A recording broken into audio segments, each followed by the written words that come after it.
Alas 5:10 na, 1 Western Visayas na. Alas 5:10 na, 1 Western Visayas na.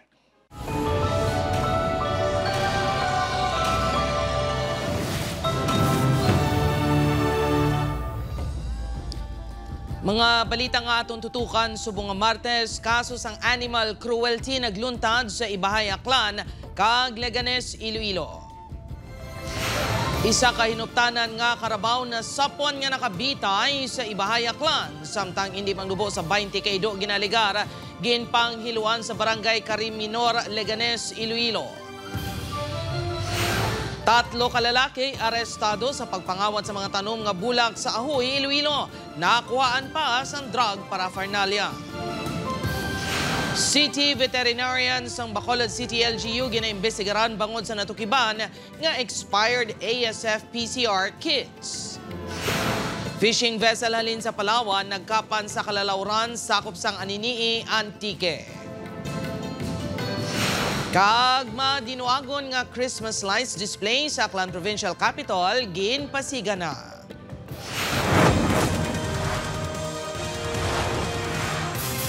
Ini ang GMA Regional TV, 1 Western Visayas.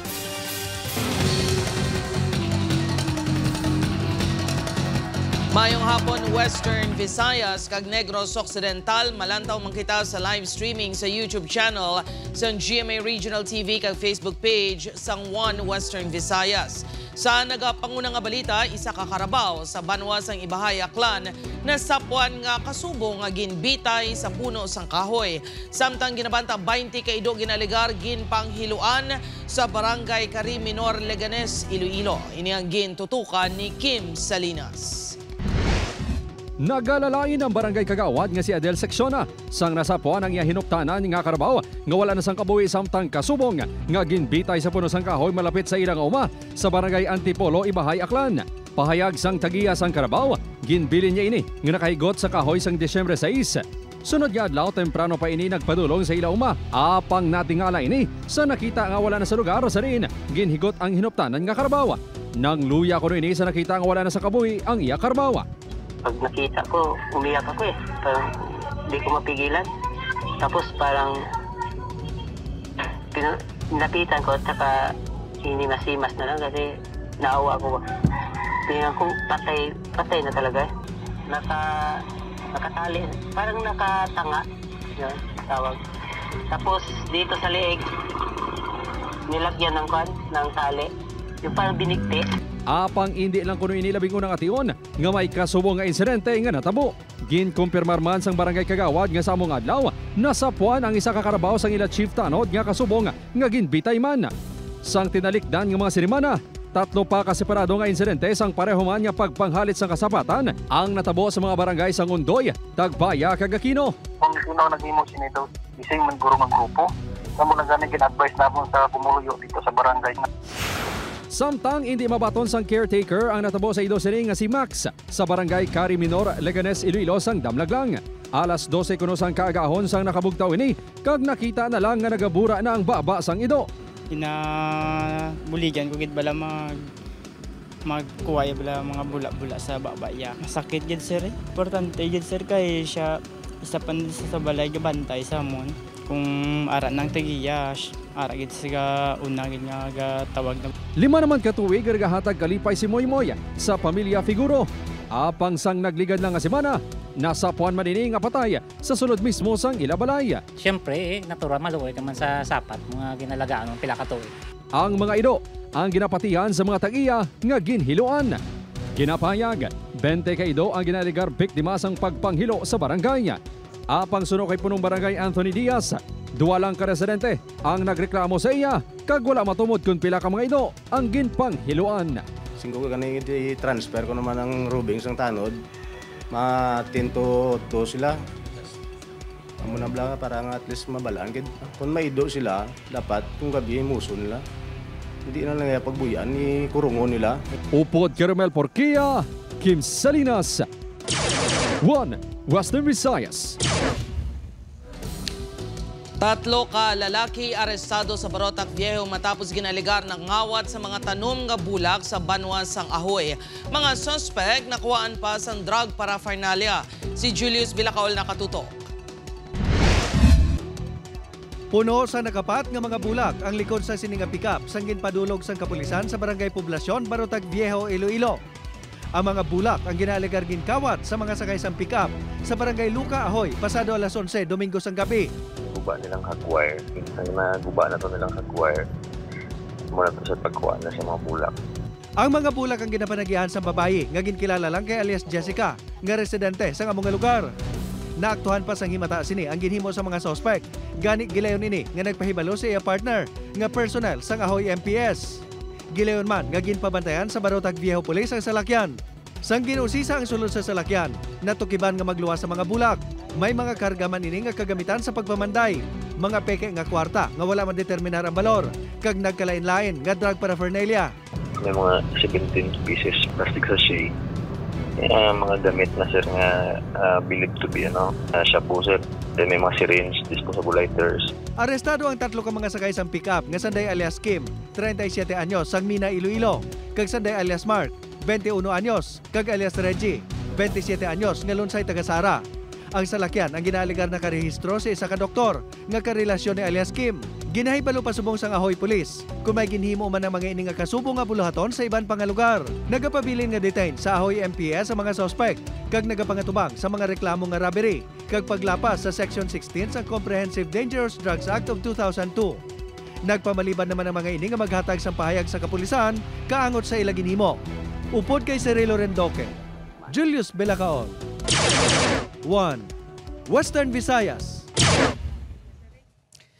Mga Kapuso City Veterinarians sa Bacolod City LGU ginapa-imbestigaran bangon sa nag-expire nga African Swine Fever Test Kits. Si Eileen Pedreso nakatutok live sa Bacolod City Government Center. Lynn?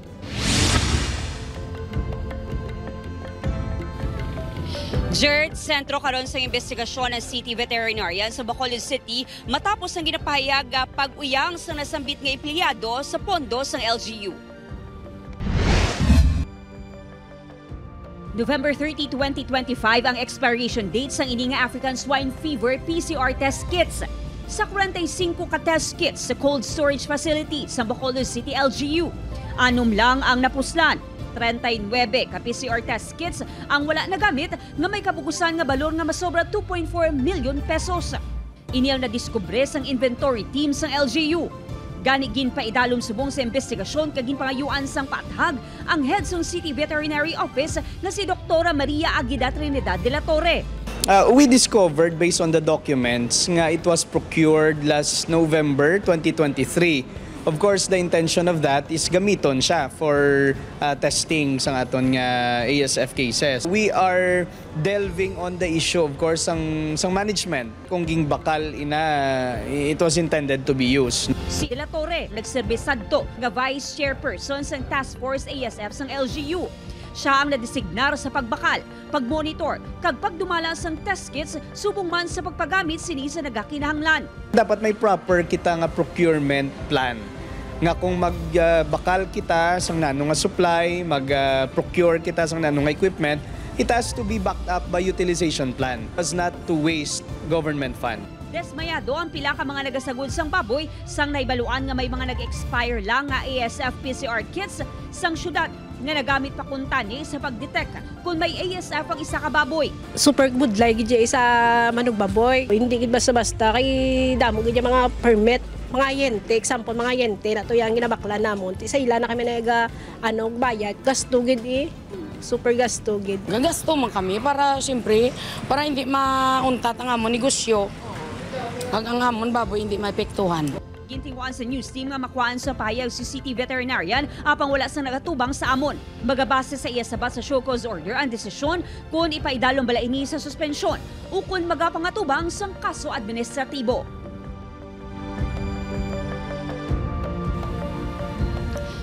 Ginalauman nga sini nga semana mabato na sa City Legal Office ang sabat sang tagpamuno sa City Veterinary Office. Balik sa imo, Jerd. Manamugid nga salamat sa update, Kapuso Eileen Pedreso. Sa iban pang balita, siyam ka tripulante na rescue matapos nagkapa ng fishing vessel nga ginasakyan sa Kalalauran sakop sang Aninii, Antique. Si Kim Salinas nakatutok. Makit-an sa sining nga video ang pagtingwa sang pila ka Coast Guard personnel nga mapasaka ang isa ka lalaki sa barko gamit ang life-saving equipment. Ang video ang kabahin sang search and rescue operations ng Coast Guard Iloilo Station sa siyam ka tripulante sa Kalalauran sang Nogas Island sa Aninii, Antique, Domingo sang aga. Naglawig sang halos 7 ka oras ang operasyon.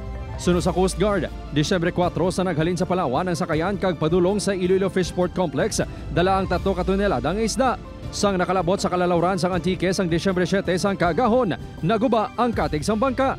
Kini sila sir ang naka-encounter no sa unos sa tunga sang kadagatan diri ayon sa may 19 nautical miles no southwest sang Nogas Island sir Aninii, Antique. Kang ini nga unos amo to ang naguba gid ang ilang outrigger no or ang ilang katig. Amo to ang rason nga ang ilang sakayan nag-half submerged gid sa dagat. Natigayon nga na-rescue ang siyam ka manugpang isda ang alunsay residente sa Palawan. Gilayon gin paidalom ang mga ini sa medical check-up.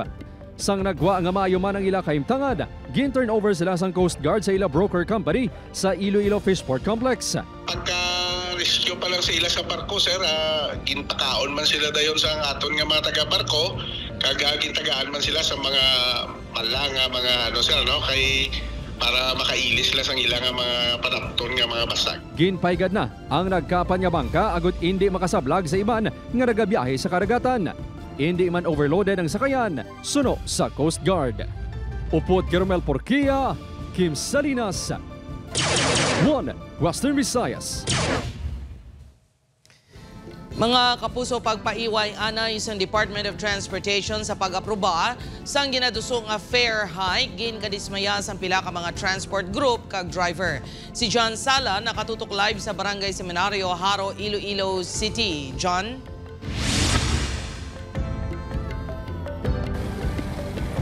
Jerd, dako kuntaning nga bulig para sa mga jeepney driver ang dugang sa pamasahe. Apang bangod, pending sa gihapon ng ilang petisyon, daw hindi kuno merry ang ila Christmas. Wala anay. Ini ang sabat ni Department of Transportation Secretary Giovanni Lopez sa ginaduso sa mga transport group nga dugang sa pamasahe sa mga traditional kag modernized PUJ sa pungsod. Ginaduso sa mga transport group ang dugang sa plitihay bangod sa pagsaka sa presyo sang gatong kag pagsaka man sa gasto sa maintenance sa mga units sang traditional kag modernized jeepney. Apang ginklaro man sa DOTR kag LTFRB nga ang pagpaiway sang fare increase ang wala nagakahulugan nga ginbasura ng petisyon. Hindi inclined ang board to approve the various fare increase filed. At this time, kung maghambal sila nga hindi pa inclined mag-approve ang balon, it will remain, these petitions will remain pending. Apisan nga hindi pa pinal, dismayado naman sa desisyon sa DOTR kag LTFRB ang Western Visayas Transport Cooperative. Sunod sa chairman sang grupo, magluwas sa mataas nga presyo sang gatong. Dugang nga palasanon pa nila sa karon ang pagpasaka sang minimum wage ang mga empleyado sa Western Visayas. Apang wala makuno sila sang may mahimo kundi maghulat na lang. Kung hindi pa nila pag-implement subong katuig, base by next year, pwede na itong natulat.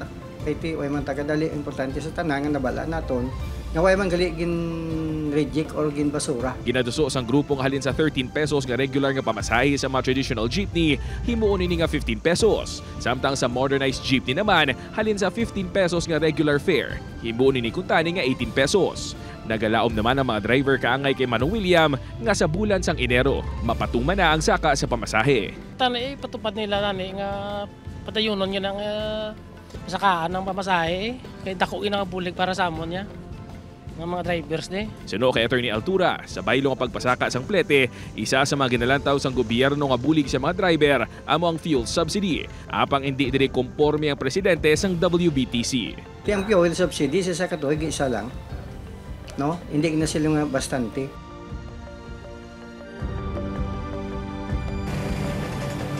Jared, suno sa WVTC, maga-file sila sang bago nga petisyon sa bulan sang Enero. Apang bagod may ara na sila kuno sang existing petition, suno sa LTFRB 6, iga-compile lang ini, kag tingob nga i-assess sang central office. Jared? Madamo gate nga salamat, John Sala. Ini ang GMA Regional TV, One Western Visayas. Mga kapuso, slow protection project sa Alimudia ni Iloilo nga ginaligar, lakip sa budget insertions nga ginbulgar ni Anay Party List Representative Zaldi Co, gin-imbestigaran sa sangguniang panlalawigan. Si Julius Bilacaol nakatutok. Nobyembre sang ginpalayag ni 2nd District Board Member John Mondihar nga isa sa mga nalista nga proyekto sa ginbulgar ni Anay Party List Representative Zaldi Co nga insertion sa General Appropriations Act sini nga tuig, ang Slow Protection Project sa Barangay Manasa, Alimudian. Ang proyekto ang nagalaba sang 100 metros kag nagabalor sang 96 million pesos. Ini ang ginsuguran sang June 3, 2025 kag nakaschedule nga matapos sa March 18, 2026. Ang pamangkutugaling nga adito ginbutang ang proyekto sa nabukid nga bahin sang Banwa.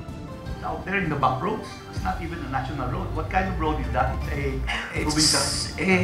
Mr. Chair, the purpose of that road is it's an access road actually leading to 7 cities. It's not a national road, right? Yes, Mr. Chair. It leads to the 7 cities. Agritourism road actually. Magluwas sa taga DPWH Iloilo 4th DEO. Ginpatawag man sang Committee on Infrastructure sang SP ang mga opisyal sang LGU sang Alimudian, Barangay Manasa, taga COA kagang kontraktor. Apang ang municipal engineer lang sang Banwa ang nagabot. Makatilingalaman ang tuman kadako nga budget para sa proyekto. Apang depensa ni Engineer Soriano, nagagamit sila sa matagas nga kalidad sa materyales para mapunggan ang pag-usmot sang duta kag maghalit sa dalan kag sa taytay sa lugar. Ang klasifikasyon sang dalan ng isa ka barangay road, suno sa municipal engineer, wala na konsulta ang LGU sa proyekto. Ginpahibalo na lang sila sa ginog-implementar na ini. Nakonsulta ka mo wala, sir? So far, wala. Wala. Pagkano lang, pag-start na sa project. Nagkato sa inyo ang kontraktor? DPWH na nagkato. Buta nga ginaako naman ni Engineer Soriano sa pagkamatuod. May duha na gani kakasubong nga mga proyekto nga ginpahamtang sa lugar antes pa man sini. Ang ahensya man kuno ang naghimo sang proposal para sa proyekto. Apang kung sino ang nagpatigayon para ini ang mapunduhan. Wala sa nakasabat. Panugyan naman sa komitiba sa DPWH, hindi pagbaliwalaon ang mga LGU sa mga proyekto nga ginaobra sa ilan na sakupan. So that everyone will be get involved, and that is also part of our ang ginatawag naton nga transparency. Ginatinguhaan pa sang news team nga makuhaan sang bahin sa Anay 2nd District Representative Mike Goriseta kaangot sa mga proyekto. Upod kay Cirilo Rendoque, Julius Bilacaol. 1. Western Visayas. Sa Miagao, Iloilo, 83 anyos nga babae patay sa mabungguan sang pickup. Samtang sa Talisay City, rider patay sang nakabunggo ang motorsiklo sini sa nagapondong nga truck. Si Eileen Pedreson nakatutok. Sa sining nga video, makita nga ginatabangan ang lalaki nga nakaitom nga bayo kag naka-shorts. Nakasakay pa ini sa iya motorsiklo, apang wala nagagiho sa likod sang nagapondo nga dump truck. Suno sa kapulisan, nakabunggo ang motorsiklo sa truck. Ang lalaki sa video, ang Muselias Van, 31 anyos, residente sa Bacolod City. Dead on the spot ang biktima matapos makaagom sa patal nga pila sa ulo. Both of them are going to Barangay Concepcion. Amo ning natabo bali na temporarily stop ang aton nga dump truck kay may i-check sa kunot ani sa iya nga salakyan kay daw may notice siya nga daw unusual sa salakyan mo na nag-stop siya, nag-hazard. Dugang sang kapulisan, posible nga wala natalupangdan sang rider nga nagapondo ang truck nga ginamaneho sang 37 anyos nga si Elias Jem nga residente sang lugar. Possibility ma'am kay ang area medyo maduluman gid mo. Wala gid ni siguro natalupangdan sang aton driver nga motor. Nag-aregluhan ay nang himata sang biktima kag ang driver sang truck suno sa kapulisan.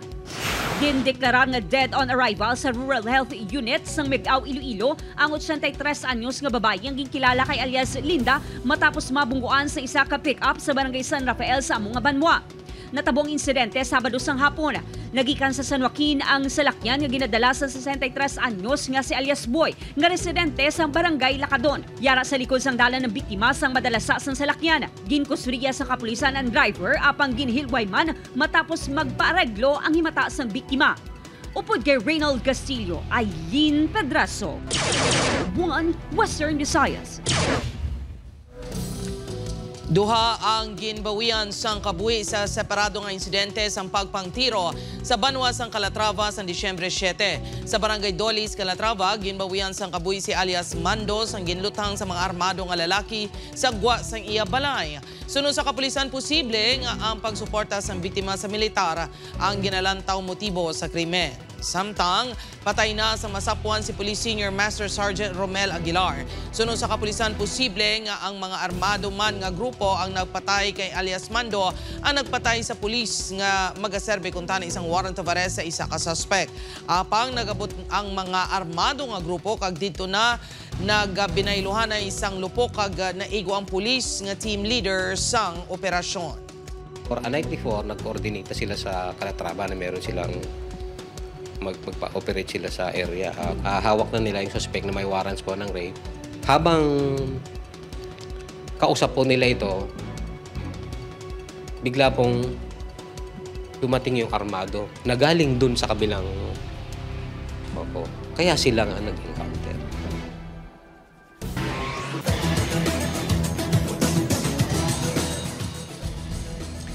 Mga kapuso, mag-aatubangay na sa finals ang NCAA Season 101 Men's Basketball.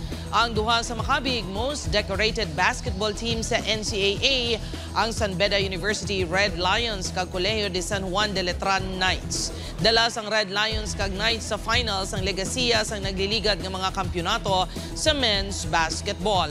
Buwas na December 10 ang Game 1 sang finals. Sa December 13, nakaschedule ang Game 2 kag sa December 16 ang Game 3 kung kinahanglanon pa.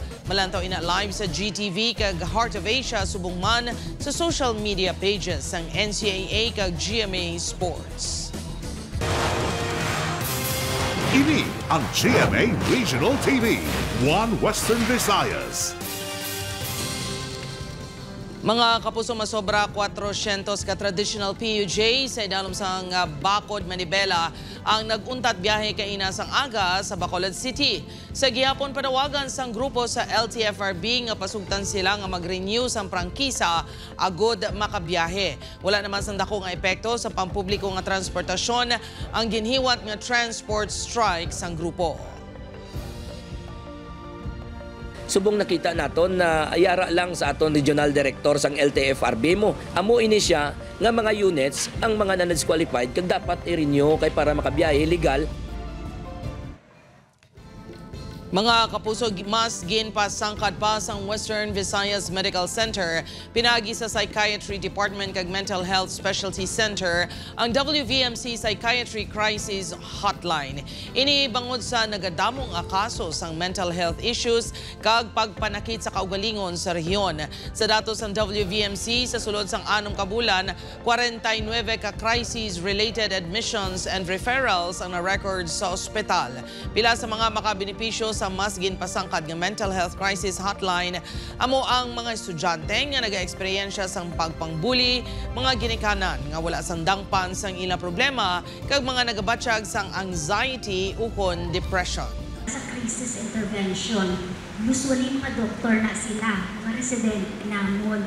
Pero may mga panahon man kung mag-expand na kami na nurses, psychologists, kag even volunteers will be trained to answer these calls. Pagsulod sang kawatan sa isa ka car wash shop sa Barangay Sooca, Arevalo, nahulikam 2 ka cellphones na taban. Ini ang gintutukan ni Kim Salinas. Makit-an sa sining video ang hinay-hinay nga pagsulod sa isa ka lalaki at apisar. May nakaharang nga lamesa kag pulungkuan sa lagyan. Nagapundo-pundo man ini kung maghulag ang lalaki nga nagakatulog sa folding bed. Mabatyan man ang pag-uwang sa alarm apang wala nakabugtaw ang lalaki. Ang lalaki sa video, amo ang ginatudlo suspect sa pagpangawat sang duha ka cellphone sa mga trabahador sa isa ka car wash shop sa Barangay Soca, Arevalo, Iloilo City pasado las 12 Domingo sang kaagahon. Ginabanta 36,000 pesos ang balor sang duha ka cellphones. Suno kay Rodel, wala ini nakabatsa nga may kawatan bangod tuman ini kakapoy. Mabudlay para sa iya ang wala sang cellphone nga ginagamit. Gabuka kami nga apat mo, ang isa dito tapos ang isa dire. Duha kami di katupaday, kami di ang nakawaan contact number gid contact number sa mga pamilya ko kay layo ko nga daan sa ila. Ginpablatter na sa Iloilo City Police Station 6 ang insidente. Apang wala pa sa mahatag pahayag ang kapulisan sa development sang reklamo. Sunod sa tagiya sang car wash, hindi lang ini ang unang abes nga nakawatan ang iyang mga trabahador. Gani nagalaom ini nga madakpan na ang kawatan. Yung mga boys siguro nalipatan man nila itakod ang kawayan nga pertahan dila sa likod. Okay. Oo, abo na nga nasudlan sila. I-fix na gilang namon, guro ang pertahan sir nga hindi pull out pull in. Upod Carmel Porquia, Kim Salinas, 1 Western Visayas.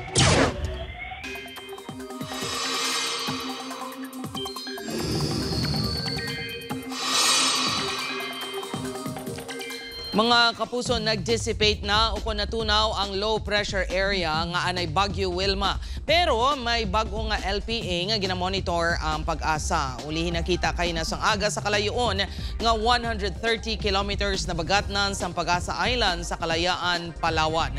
Sunod sa pag-asa, yara sa medium ang tsansa sini nga mangin bagyo pero magahulag ini pa nakatungdan kag hindi na mag-aapekto sa pungsod. Magluwas sa LPA, padayon man nag-aapekto ang amihan, easterlies kag shear line. Sa datos ng Metro Weather, may tsansa sang lapta-lapta nga ulan sa Western Visayas kag Negros Island Region. Mga kapuso, na puno sang duag kagkasanag ang provincial capital sa Aklan kag Godofredo P. Ramos Park sa Kalibo, Aklan sang gimbuksan na ang Christmas displays kagabi. Kabahin ini sang Paskwahan sa Kapitolyo nga tuigan nga ginahiwat agud ipabatsyag sa mga Aklanon ang espiritu sang Paskwa. Mga kapuso, 16 days na lang, Paskwa na. Sa aton mga kapuso diri sa Western Visayas kag Negros Occidental, subong man sa aton mga kapuso abroad, madamo gid nga salamat sa pagtutok. Mag-isa kita kagibaloon ng mga balita tungod local news matters. Ako si Gertrude Charlotte Tan, ini ang One Western Visayas, bugos nga puwersa para sa mas dako nga misyon kag mas masangkad nga pagserbisyo sa pungsod.